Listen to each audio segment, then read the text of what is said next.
What's going on, all you gamers? Here we are back with some more Outriders, and today I'm going to be going over something that finally has taken place, and that's the latest patch, addressing some of the issues and, even better, addressing some of the buffs for the characters. So if you want to know what the latest is for Outriders and what they've done with the game, then stay tuned, that's coming up next.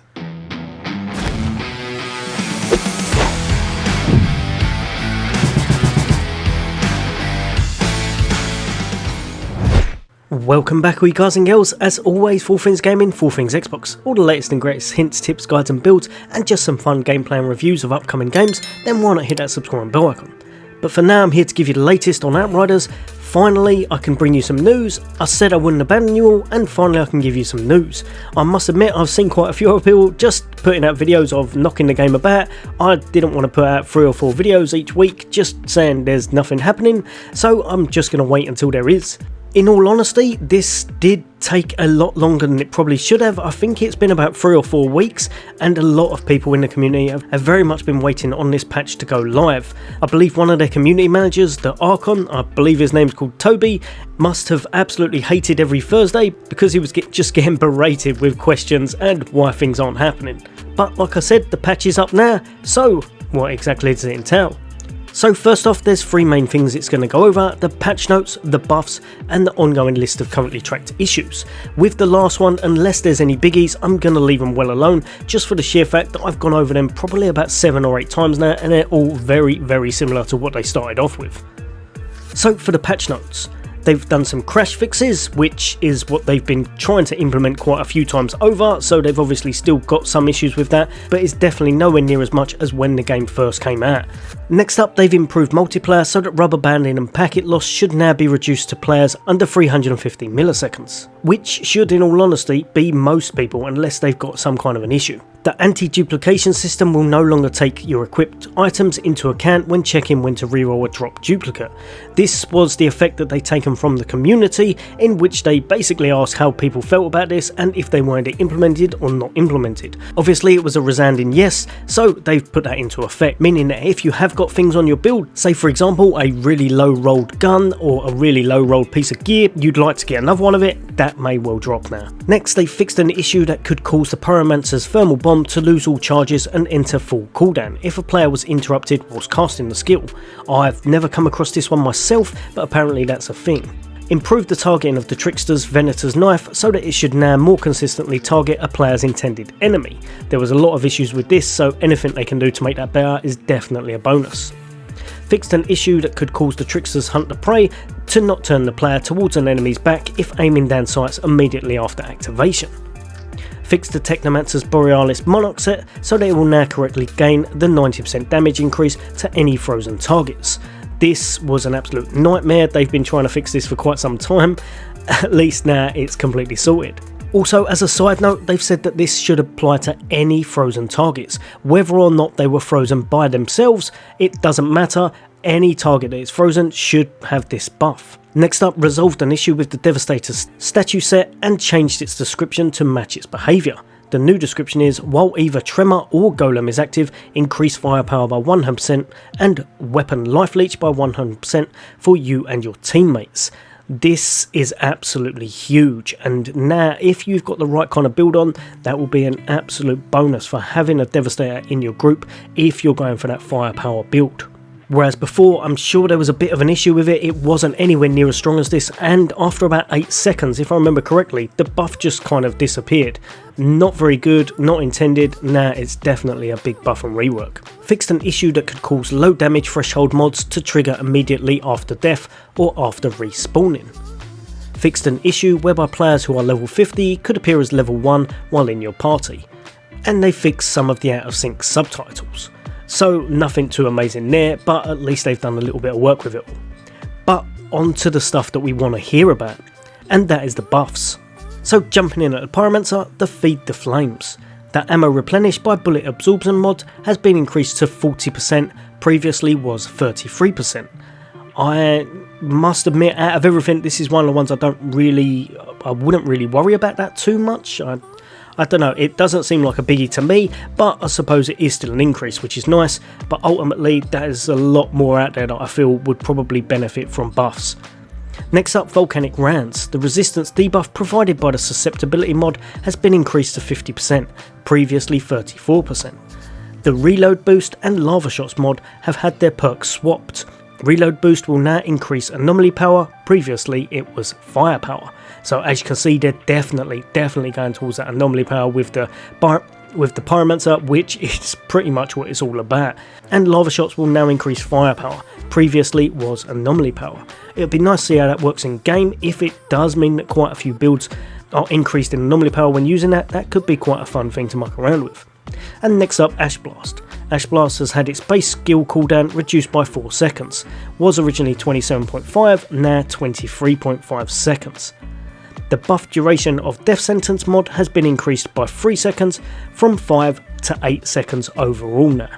All in all, not too bad, but I've got to admit, there's nothing there that I feel is completely outstanding. I really feel like they need to do something with some of either the armor sets or some of the other moves that aren't used, such as the eruptions and such, but we'll see how they work when they're in game. Next up, and we've got Trickster.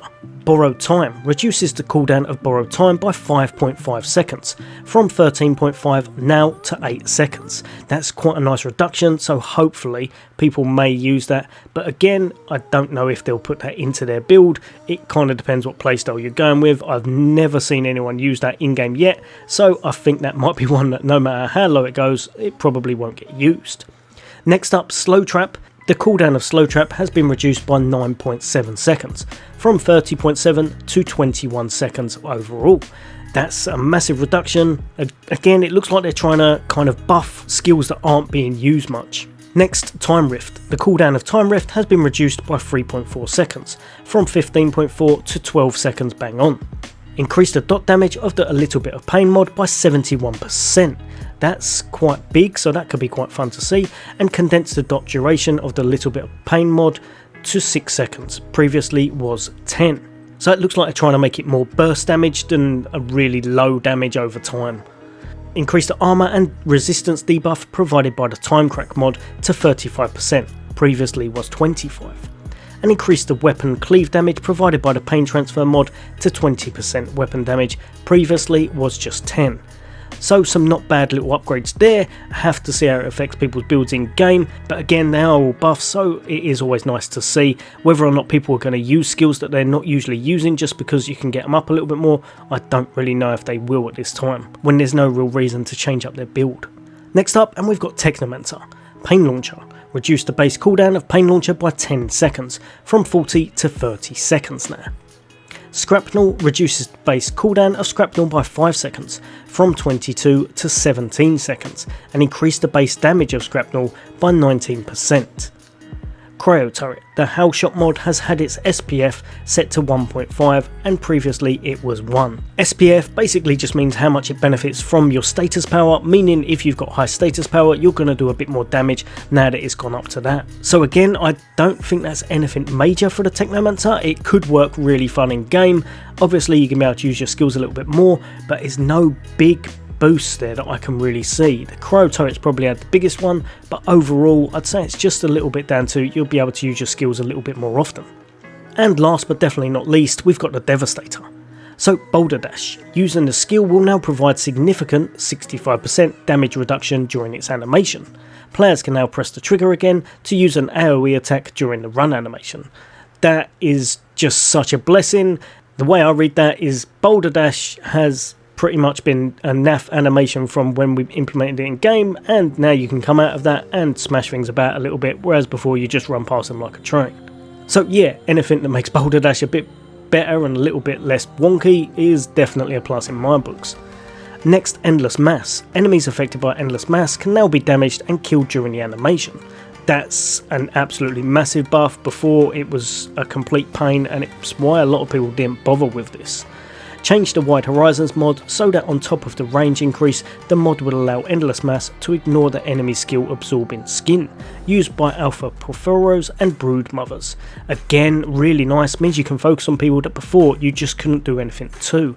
So it may well mean that Devastators might be able to use that Endless Mass in their skill set now. And Reflect Bullets. Ending the skill early will now refund a part of the cooldown, up to 90%. That's really good. It could well mean that a lot of people tend to use this just for the sheer fact that they want to prop that anomaly boost damage from going to bottom tree. It also says you get universal buffs. I don't particularly know exactly what that means, must be buffs of some kind to your actual build. And it's got armor mod buffs. Personal space will have its damage bonus increased from 15% to 25%. Crit stack will have its anomaly power boost increased by 21%. Stand tall will have its base firepower bonus increased by 20% and its base anomaly power by 16%. That's pretty nice actually, that one. Perseverance shield has its base shield value increased by 40%. Blazing Aegis will have the armor increase it grants increased by 21%. And Plate Dodger will have its armor value increased by 12%. And its duration increased from 5 seconds now to 7 seconds. All in all, pretty good, means that some of the mods may well be used now, and if you're already using them, you'll just get a nice little chunk of extra. And next up, we've got weapon mod buffs. Anomaly Enhancement will have its co-efficiency increased from 30% anomaly power to 40%. That right there is actually really nice. If you're making a hybrid build, that's just made that a little bit better in itself. And Bone Shrapnel will have its damage increased by 5%. That's nice in itself. I think that probably will apply to Bone Shrapnel 3 as well, I'd imagine, but I guess we'll only know if we try it out in game as such. As for the ongoing issues, honestly, they're all very similar to what they've already said they're trying to fix from pretty much months ago. The state of Stadia, they say it's got to be brought in line. That's pretty much been a thing that's been on their agenda since the start. Xbox problems related to signing in, they now say are very, very rare. In fact, the only one I can see on here that they've put on extra that is quite funny to me, because I don't know how they're just knowing about this, but entering the drained lake during the third enemy encounter in the Scorched Lands, Expedition can cause client player to stutter. This has pretty much been in the community since day one. There was a lot of memes, there was a lot of funny comments about it, and now they're saying there's an issue. All in all, it looks like at least they've implemented the patch. I'm sure some people will definitely be happy with that, because it was, in all honesty, taking a lot longer than I think it should have. I'm really wondering if some of their team, or all of their team, has moved across to other projects now, because definitely some of this stuff should have either been fixed or looked into, or the patch, this one in particular, should have been implemented way before this. I think it's been 3 or 4 weeks. There's definitely a few issues still, but all in all, at least they are making the game playable, at least they are chucking out those buffs, but there's just not that much in the game to do at the moment now. Everyone's kind of done everything, and I really think the main thing they need to focus on now would probably be some of the biggest fixes, and then either some DLC, or just letting people know how the game's going if they are going to give out some DLC. But as always, guys and girls, that's all from me. I'm sure I've taken enough of your time. For all things gaming, for all things Xbox, take care. I'll see you on the next day.